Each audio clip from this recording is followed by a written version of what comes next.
I'm Alexa Burton, and you can call me Lexi. And I want to welcome you to today's episode of Two Chairs and a Camera.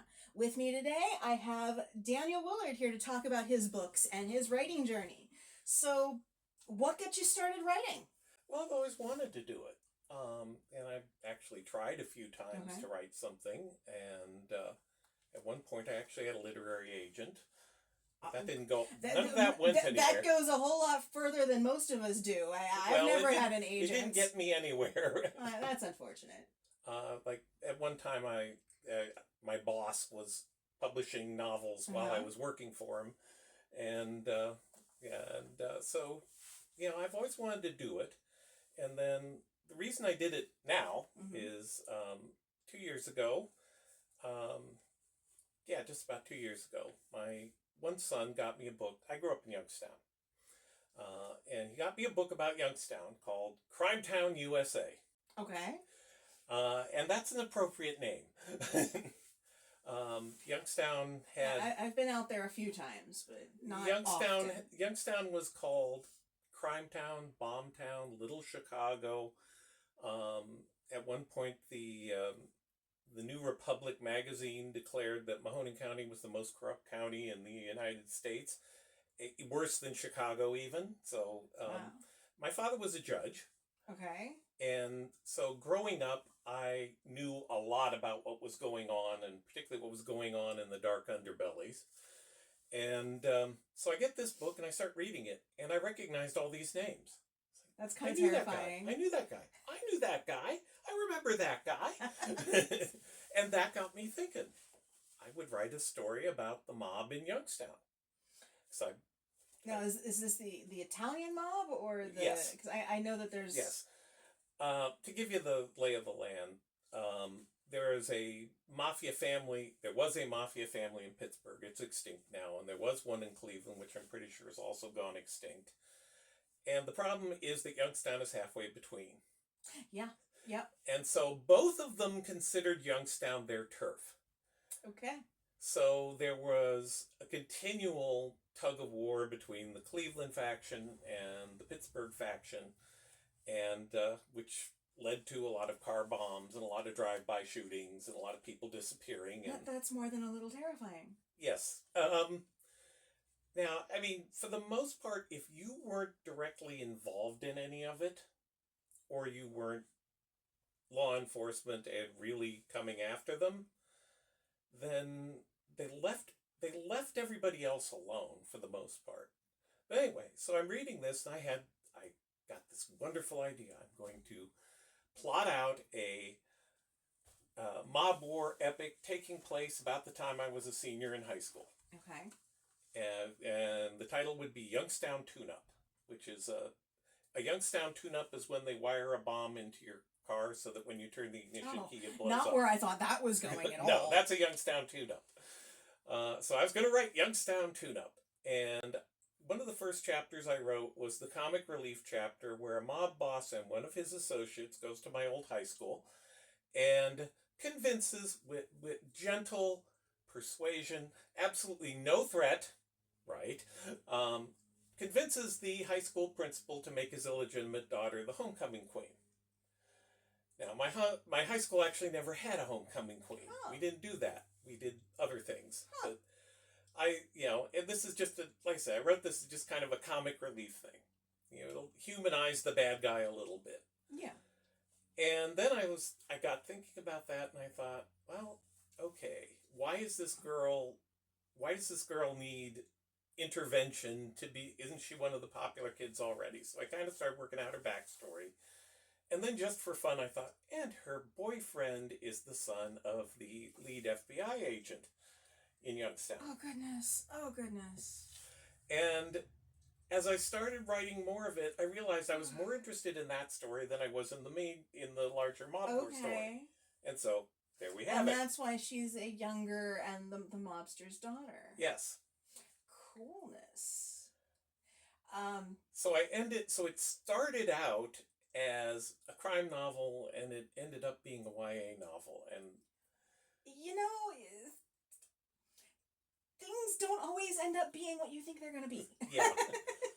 No, there's a lot of there were a lot of places in here where the story went in directions I didn't realize it was going to go, or I would look back on some of the stuff I'd written and think, wait a minute, oh, I did that. There's something in there I didn't realize I was putting in. I have written things in there that I didn't mean to as well, a few times.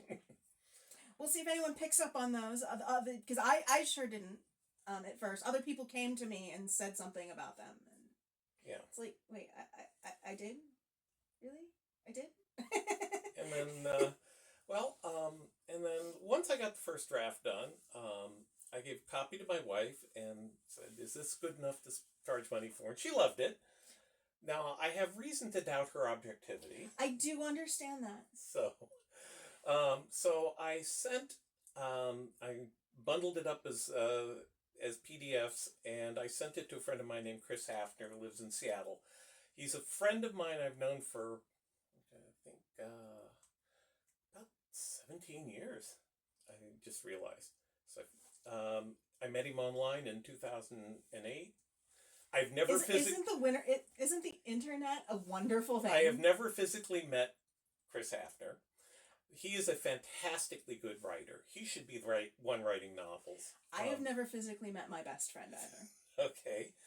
And Chris, I just sent it to Chris and I said, Chris, is this good enough to charge money for? I was just wanting a yes or no, maybe 5 sentences. I got back a 3,500 word detailed analysis. You got back an extra chapter. I got back an editor. Oh, wow. And I looked at it, and he spotted some structural things that, I made pretty much all the changes that he recommended, and they improved it considerably. And then I sent him the second draft and got a little bit more feedback from that, and then that was the point where I went to Amazon and uploaded. But Chris and I offered to send Chris a copy signed. He said, no, I'm gonna buy it because I'm gonna put up a review on Amazon, and it'll be a verified purchase, so it'll count for more. Yeah. And his review's about probably 600 words. Okay. It's the longest review I have. It's hard to get reviews. Mm-hmm. I think I've got 2 reviews on my book. Yeah, It's hard. I sent a whole bunch of emails out to a whole bunch of book review sites, and I got three that actually reviewed it, and a lot more that completely ignored it. And I think that's the way it goes. I've never tried sending. Honestly, it never occurred to me. But we learn from each other, so now I will look into that. What got you started in writing? What made you want to write? I just have always wanted. I enjoy telling stories, and I've always wanted to.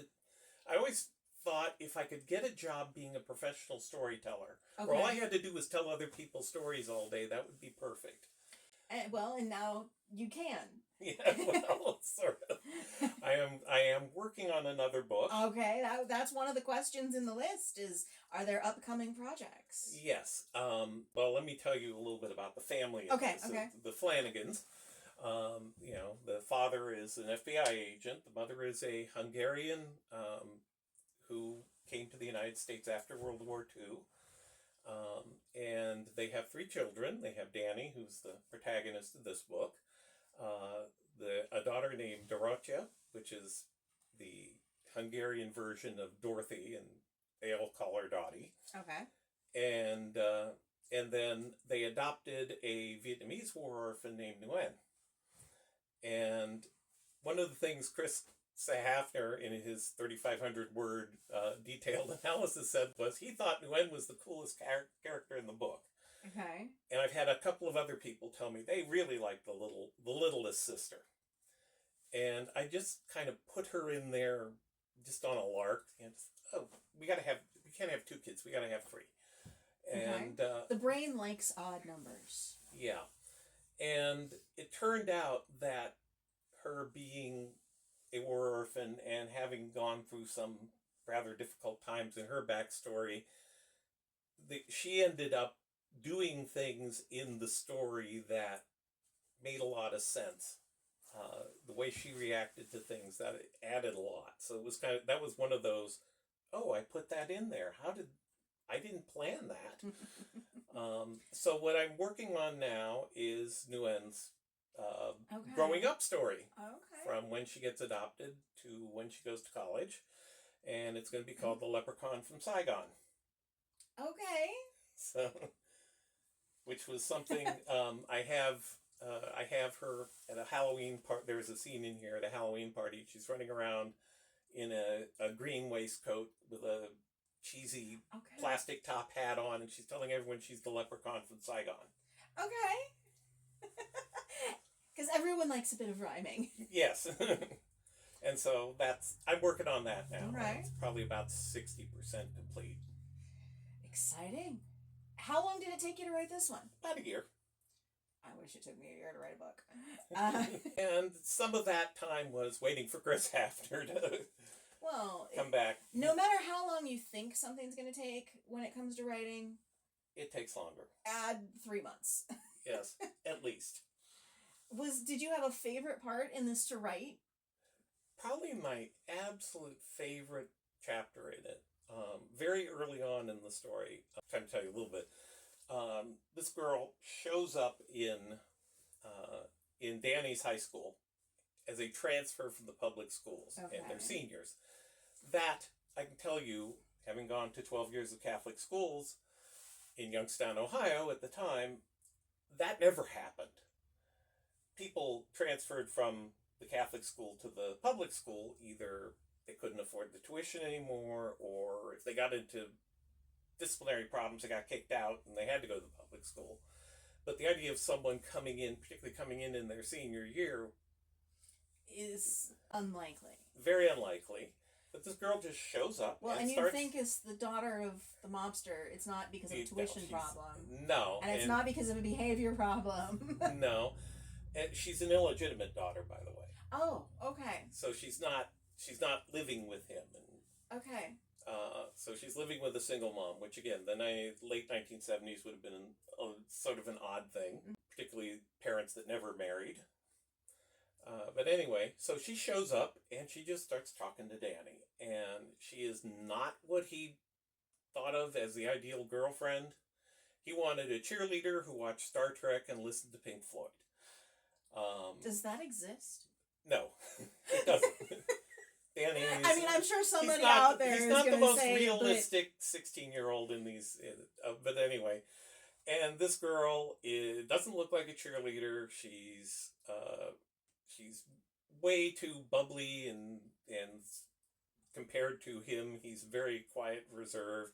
She watches Laverne and Shirley and Happy Days. And she doesn't even know who Pink Floyd is. She listens to the Bay City Rollers, which was the original boy band. Yeah, that was a bit before me. Yeah, I was going to say. So she's nothing like what he thought his ideal girlfriend would be like, but he's just taken by her. And about a week and a half into the school year, he's been going to her house and helping her with math because she's terrified of math.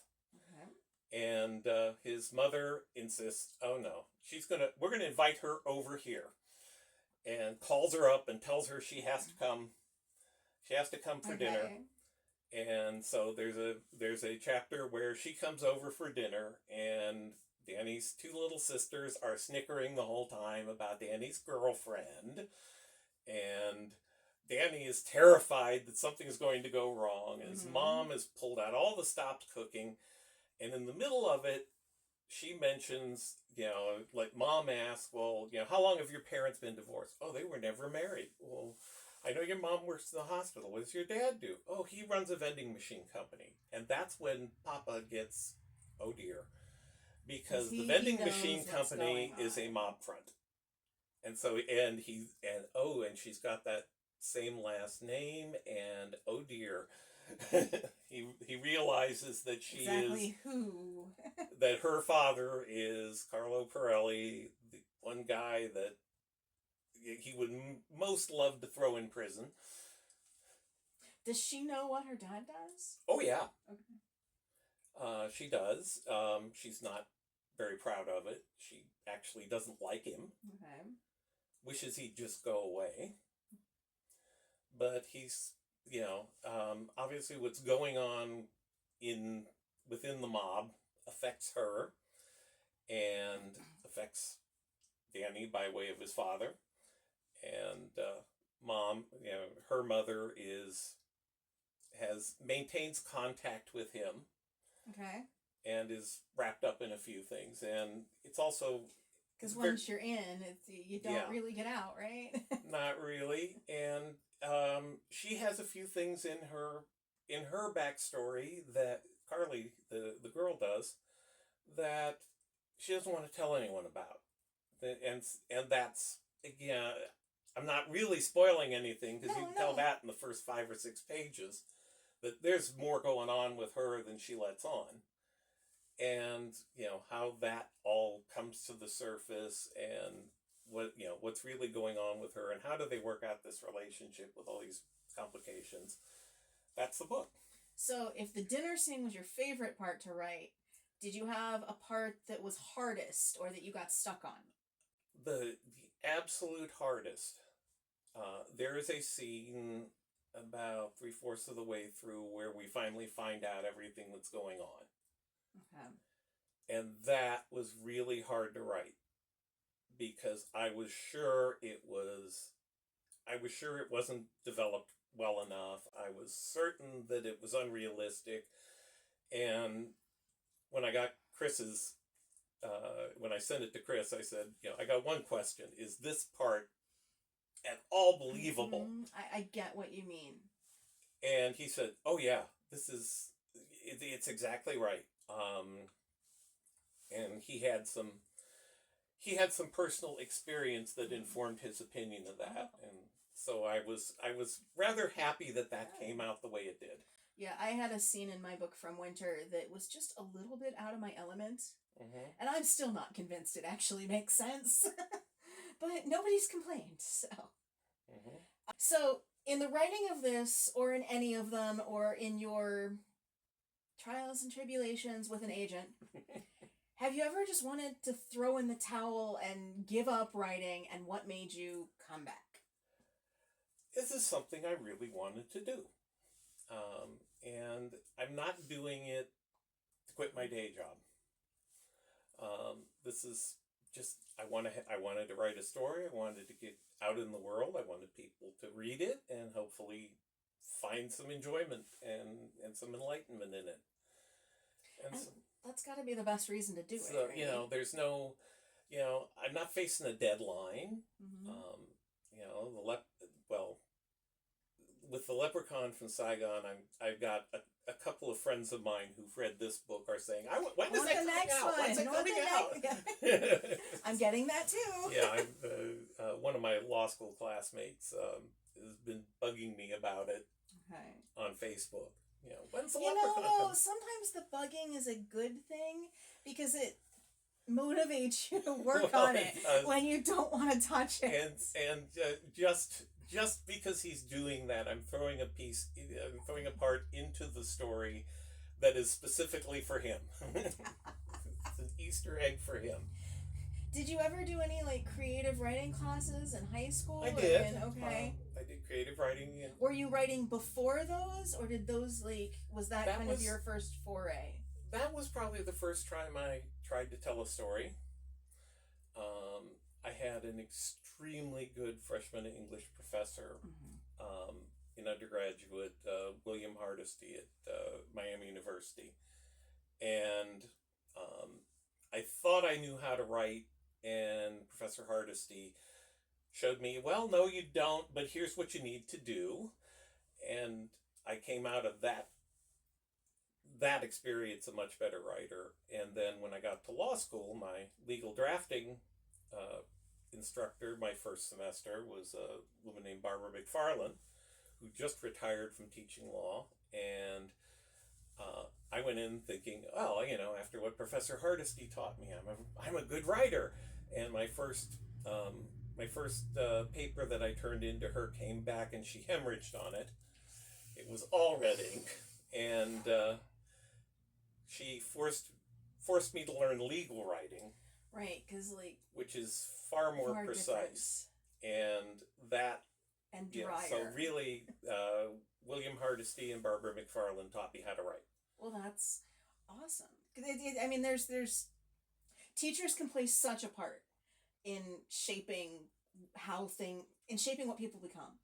When I published my first one, I dug out my creative writing teacher from high school. I found her Facebook stalked her and sent her a message about I don't know if you remember me. I'm still not quite sure if she remembered me or not, but she's read the book. I had to explain who I was, and I was the little unassuming girl in the back of the class that never talked. And the only thing that she could have possibly remembered me from is I turned every single prompt into science fiction. No matter how hard she tried, no matter how not science fiction it was, every single prompt became science fiction. It was a challenge by the end of it. It's like, I will make this sci-fi. I will make this about aliens.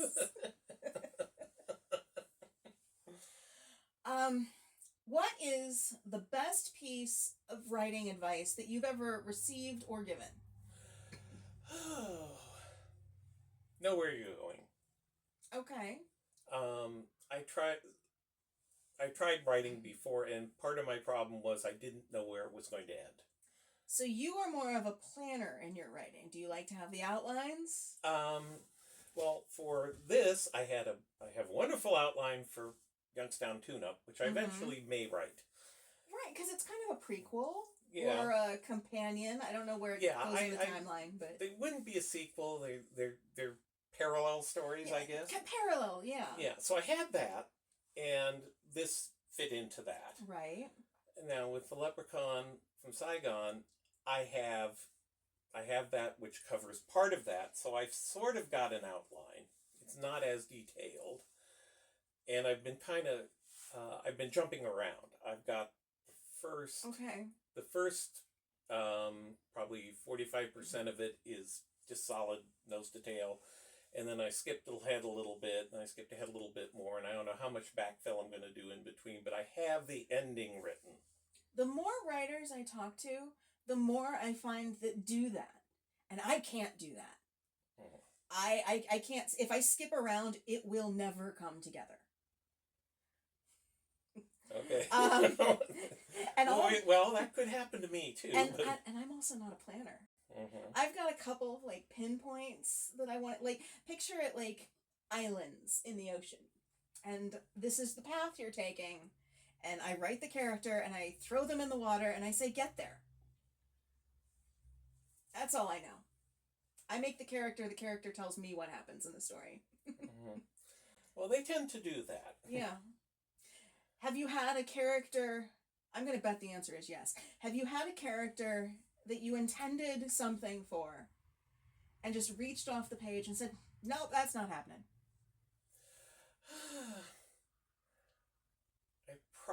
The middle child, I probably intended to be a little bit more of a part of this story, and she really, she's in there. She does do a few things. She gets off one good line in the dinner party scene, but the mother says, Carly says, "Oh, this Hungarian food's so spicy." And the mom says, "Well, of course, if it's not spicy, what's the point of eating it?" And then the middle child says, "Nutrition." But with an answer like that, it's somebody who really isn't a foodie. Yeah. I'm really into food, and that got me thinking. Yeah, that was that how like if I've had much Hungarian food, and I've really only had I think maybe one or two dishes. That was something. The fact that the mom was Hungarian was something I just threw in at the beginning, and I thought, well, let's make her a foodie so that so that she talks about recipes all the time and character depth. And then I had to go learn something about Hungarian cuisine because I didn't know anything about it. I was going to ask if you have any kind of connection to... No, my family was Scotch and Irish. It was just a choice. Yeah, it was just something I put in. Yeah, that happens too. Did you have... nothing drew you to choose Hungarian? When I was first setting it up, the Flanagan family was coming out a little too much like my family. Okay, That I grew up in. Flanagan sounds a little Irish. Yes. Okay. And I thought, I don't want this to be my family in this story. I've got to make them different, and so Okay. I make the mom a Hungarian. Okay. That makes it different. I throw in a third sister, a third Okay. child, that makes that different. And So no one can point to it and go, "You're trying to make something autobiographical that doesn't look." yeah, that I mean, way." it's not autobiographical. I did not have a girlfriend in high school who had mob connections, and that's because I did not have a girlfriend in high school. I'm sorry for that part. So it was easy. Although perhaps it it was worked out. easy to avoid this problem because Perhaps it's better that you didn't have a girlfriend in high school because it allowed you to meet your wife when you did. well, yes. So we're about out of time, but do you have any author socials or any places that people can find you in the great big world?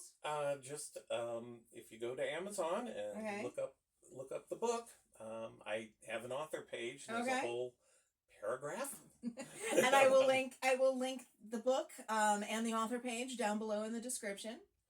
And then the way that I really like to wrap these up, and you may have figured this out by now because I've got a few of these on here. Give us one story, fun fact, tidbit, wild ride about you that doesn't involve writing. Okay. Well, I have been a train nerd ever since I knew what a train was. My father put himself through law school by working on the Baltimore and Ohio Railroad. My grandfather worked on the Baltimore and Ohio Railroad. I had an uncle that worked for the Baltimore and Ohio Railroad. I had another uncle who worked for the Erie. He was kind of the black sheep of the family. Because it was a different railroad? Because it was different. No, not really. And so I have always been interested in that. My major hobby is model railroading. If I have to travel somewhere, if I can take the train instead of flying or driving or a bus, I would rather do that. Have you ever worked for a railroad? I did one summer. Okay. There was a tourist railroad called the Buckeye Central that operated on a stretch of track south of Newark, and for one summer I was a brakeman. And,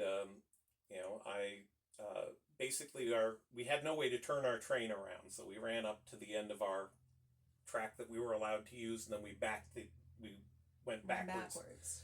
And there were two crossings that we had to stop traffic because they were relatively busy. And so I would ride the engine going up and get off at those two crossings and stop everybody with my little red flag. Okay. And then after the second crossing, I would basically stand there, watch the train leave. And when they came back, I'd stop traffic and hop on the caboose. Okay. I'm picturing trying to jump on and off of a moving train. There is a trick to it. There is sounds... a particular technique you use, and if you do it right, you basically you grab the handrail, you put your foot on, and the laws of physics carry you and up you go onto the steps. Well, you're a little more daring than I am. I don't think I could manage to climb onto a moving train. Maybe on. But I don't think I could do off. Okay. Off is scarier. Again, there's a technique to it. Well, it was wonderful having you today. Thank you very much for coming. Well, thank you for having me. It was a pleasure. And all of you out in YouTube and Spotify world, if you enjoyed today's episode, if you could give it a thumbs up and subscribe or follow if you haven't already, we'd really appreciate it. And as always, we'll see you next time. Bye.